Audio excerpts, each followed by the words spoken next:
Welcome to Mindblend. Confidence rarely vanishes in a single moment. It erodes through unnoticed everyday habits. These small actions seem harmless, but over time they quietly chip away at your self-worth. It's not one big failure, but 1,000 tiny cuts that undermine your confidence. Today we'll expose these invisible habits and reveal how they sabotage your inner strength. By recognizing them, you can start to reclaim your authentic confidence. Let's begin the journey to break free from these silent saboteurs.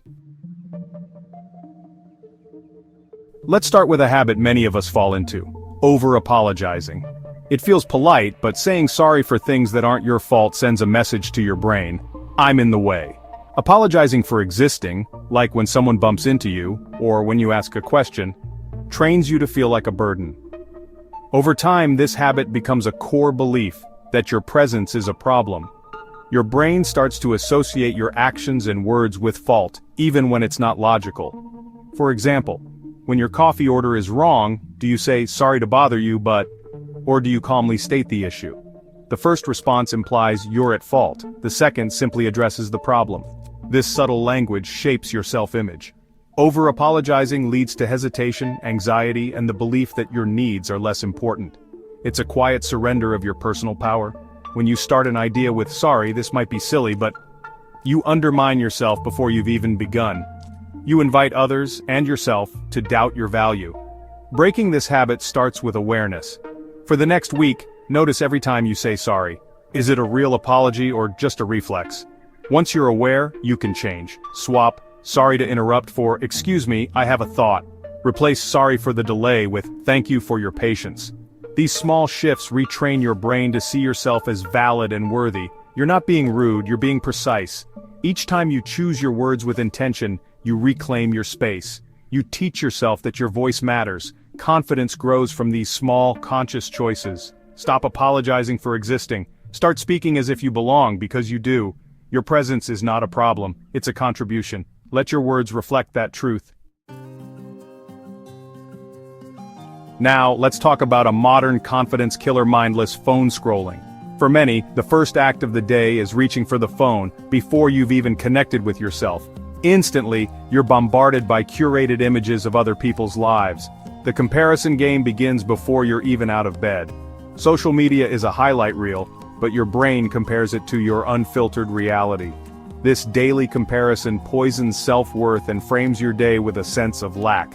Every like, comment, and notification is a tiny hit of dopamine. Your brain learns to seek validation from others, not from within. When a post flops, it feels like personal rejection. Your confidence becomes fragile, tied to an algorithm you can't control. Constant scrolling also weakens your focus. You lose the ability to engage deeply with your work, your loved ones, and yourself. True confidence is built on presence and mastery, not distraction. Using your phone as a social crutch, pulling it out in awkward moments, tells your brain you can't handle discomfort. But those small moments are where confidence is built. To break the cycle, start with your mornings. Commit to 30 minutes phone-free. Use that time to connect with yourself, stretch, journal, or simply sit with your thoughts. Reclaim the start of your day as your own. This single act can shift your mindset from lack to purpose. Be intentional with your attention.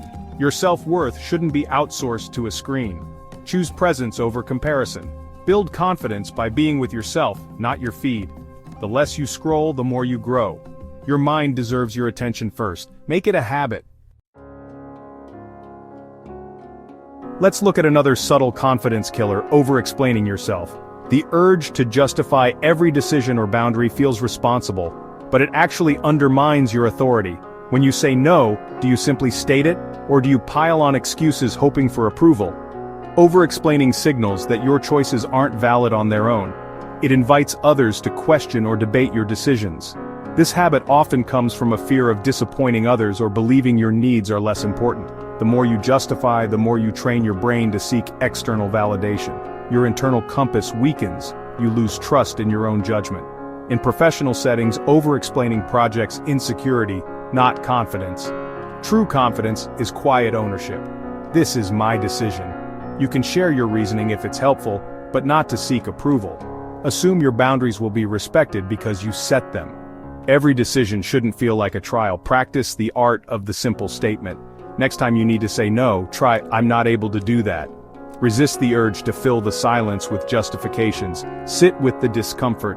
It's the feeling of reclaiming your power. Each time you do, your confidence grows. You don't need to defend your choices to be valid. Trust yourself. Your no is enough. Let your decisions stand on their own. That's real confidence. Confidence is also eroded by tiny, everyday micro-habits. Avoiding eye contact signals insecurity, to others and to yourself. Holding someone's gaze even briefly is a powerful act of self-affirmation. Self-deprecating humor might seem harmless, but repeated jokes about your flaws program your brain to believe them. Don't make yourself the punchline. Always putting others first, at your own expense, reinforces the belief that your needs don't matter. True kindness comes from a full cup, not self-neglect. Your posture matters too. Slumping or making yourself small physically reinforces feelings of inadequacy. Stand tall. Your body language shapes your mindset. Pay attention to your inner monologue. Negative self-talk, "I'm so stupid, I'll mess this up," is a constant, low-level poison. Catch and reframe these thoughts. When you receive a compliment, don't deflect it. Simply say, "Thank you." Absorb the positivity. Let it build you up.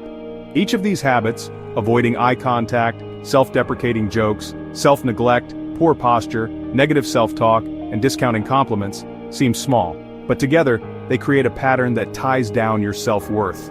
Notice them, change even one, and you start to unravel the whole rope. Confidence is built in these micro-moments. Choose to act as if you matter, because you do. Your habits shape your self-image. Make them work for you, not against you. Every small shift is a step toward greater confidence. Start with one. Watch your self-worth grow. Confidence isn't lost in a single moment, it fades through daily neglect. But what's learned can be unlearned. By noticing these habits, you've already taken the first step. Now choose to replace sorry with thank you, put your phone down, state your decision simply, and accept compliments with grace. Rebuilding confidence is about small daily wins. Each conscious choice is a vote for a stronger you. You're not just breaking habits, you're breaking old beliefs. You deserve to feel sure of yourself, simply for being you. Thanks for watching.